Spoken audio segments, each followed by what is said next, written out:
Hello, my name is Gabriel, and this is a series in which we'll discuss a little bit why, in today's environment, it makes little sense to always try to go for a solution that has specific pages or a specific display, and why some of the companies that exist right now. We will also discuss a little bit how a modern solution based on LLMs can help you drive your business even more than before. How things used to work before was that you are a company that does not do IT. So you try to find somebody else, another player in the market that does IT, and you ask them to build a standardized product for you. This would be the product. And in this product, you need a little bit of help to figure out what is the best way to use it. So you have an idea, you have a need, you understand that you need something. It is very rarely that you know the final specification. We used to know the final specification back in the days, let's say, when things were somewhat simpler. And then we discovered that we don't really know what we want, or we don't know what is the best that we want. So we invented something called Agile. Now, in this Agile thing, it was kind of misunderstood. The concept was good. The definition was misunderstood.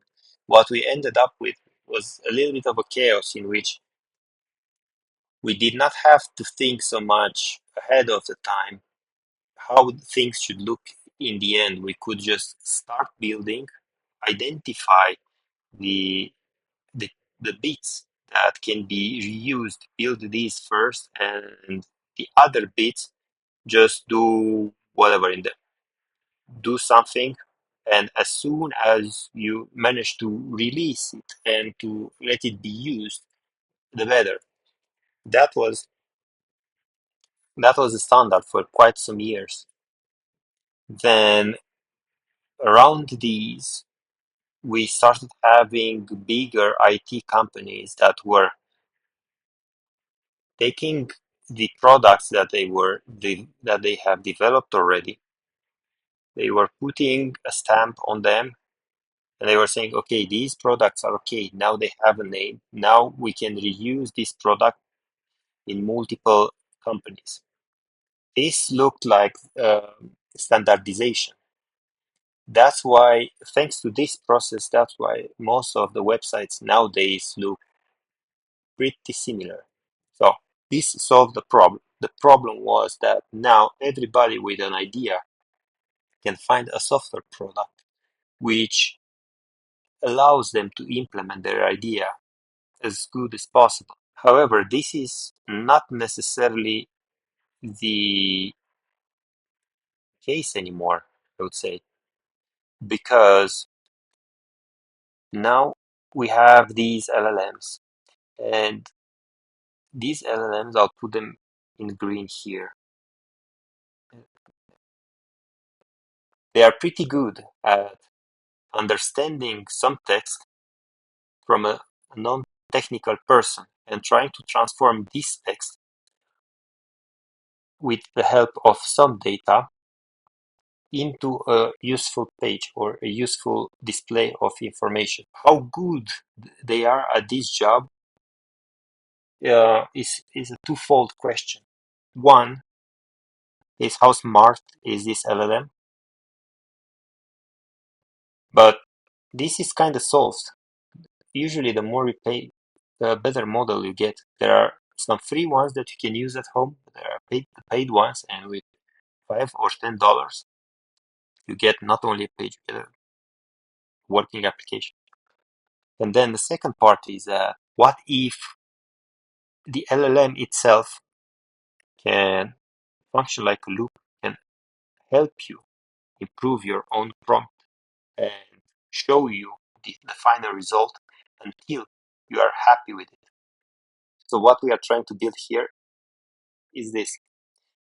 Inside the red square, which is the approves application. Here we will not focus very much on the coding part. This part will always be generated. It is a choice because it is not the scope of this project. It doesn't matter what is there.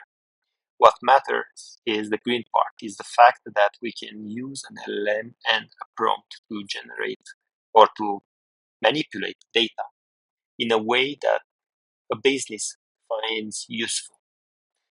Any business. In my case, it is hotels because out of lack of imagination, this was my last job. It doesn't matter what.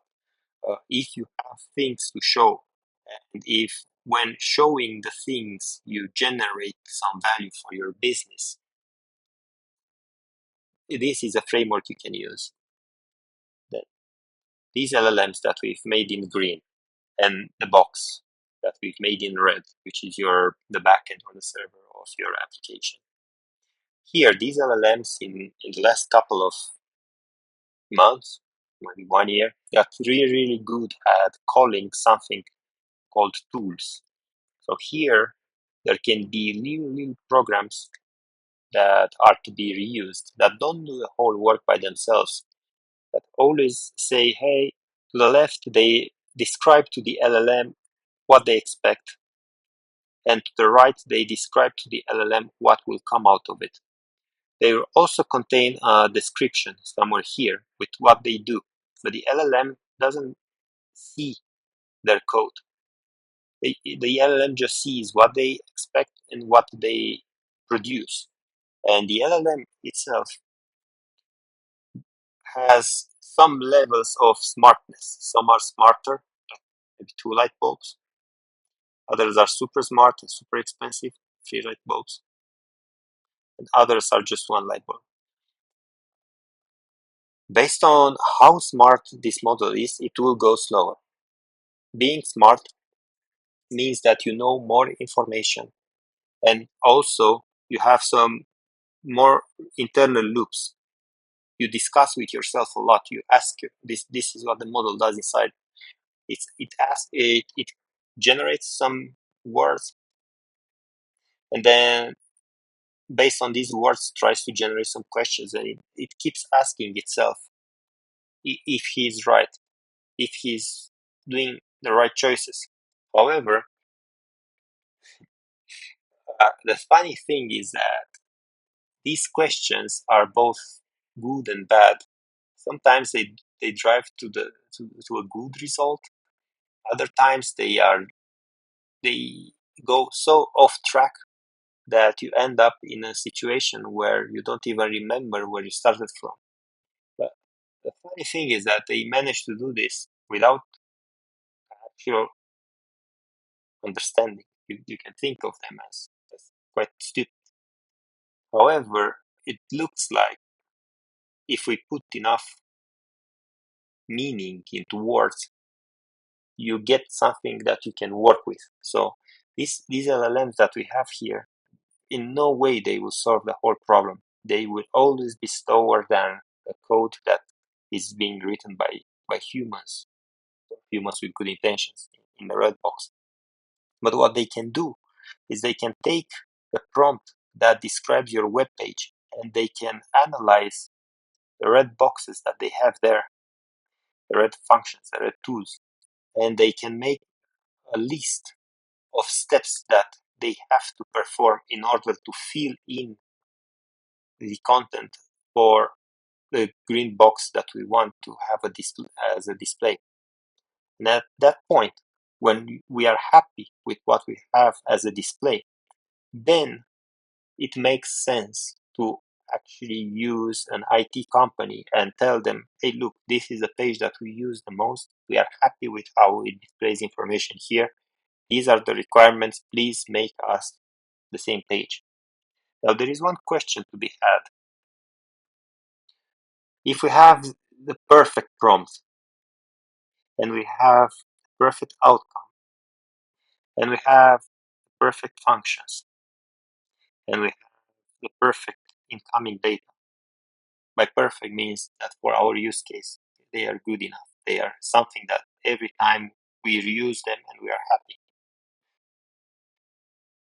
Isn't it possible to use the same LLM to produce the code that has to be here in the red box, the code that humans would write?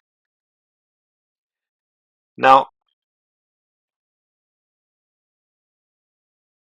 I've used LLMs for coding for a while, and my answer to you is the following.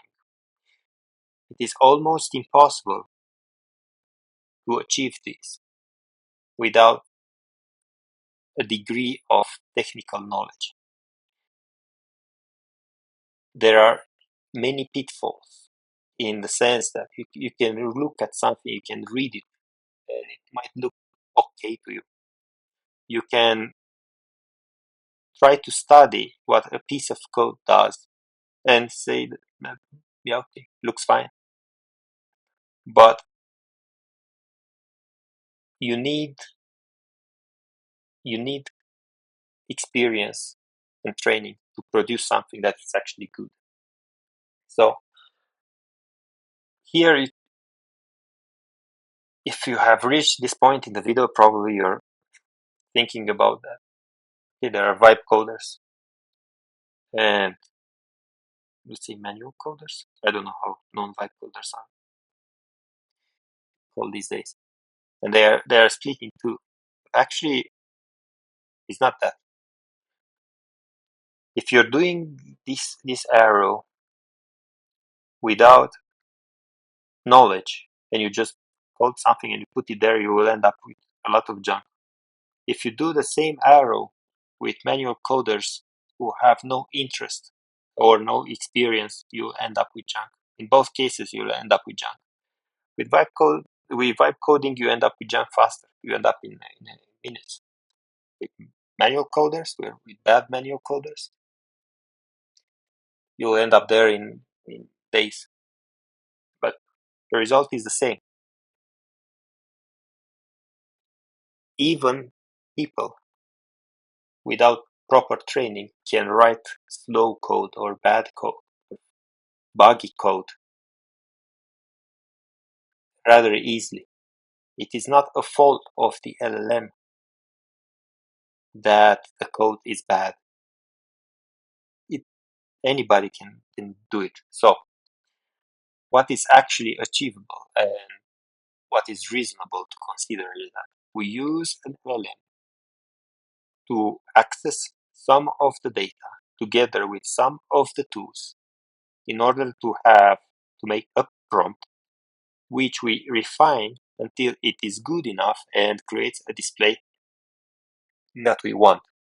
As soon as the display that we want is good and it serves our business and it's worth investing time into, then we take this information, we go through a coding process with some proper manual coders that really care about their craft, and our code at the end will end up in the red box here, either in some functions that are to be reused, either into the actual code here in your actual program. This is actually possible, and it is not very expensive. It is not something that you need a data center for. So this was our first episode. In the next episode, we will look a little bit on how to consider the first part. This is the first part. How do we consider, or what do we analyze in order to uh, make some data, and how we think about it? And then we go further. Thank you very much, and see you in the next one.